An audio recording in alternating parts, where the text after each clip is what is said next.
FFWS এর final মঞ্চে guys তিনটা টিম লাইভ আছে আর এখানে কিন্তু বুড়িরাম ইউনাইটেডের ফুল ম্যান স্ট্যান্ডিং গাইস আর ওদের কিন্তু চ্যাম্পিয়নটা শোন হয়ে গেছে।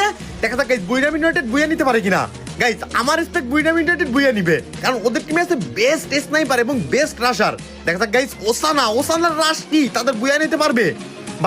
ভাই AG global versus Buriram United, AG গ্লোবালের তিনটা ম্যান। দেখা যাক গাইস কি হয়। গাইস এখানে কিন্তু ও মাই গড গাইস মুশি কিন্তু অস্থির লেভেল একটা নক নিছে। লাস্ট দুইটা প্লেয়ার গাইস তারা কি বুইয়া নিতে পারবে, তারা কি কোটি টাকার টুর্নামেন্ট জিততে পারবে।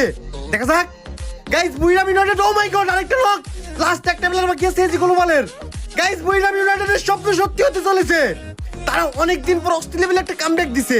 গাইস তারা কিন্তু সেই 2021-22 সালে চ্যাম্পিয়ন ছিল, কিন্তু তারপর তাদের খেলা কিন্তু অনেক লেভেল ডাউনে গেছিল। কিন্তু 2025 সালে ভাই তারা আবারও প্রমাণ করতেছে তারাই বেস্ট। দেখা যাক গাইস কি হয়। Oh my god booyah goes to Buriram United. Guys FFWS এর মঞ্চে চ্যাম্পিয়ন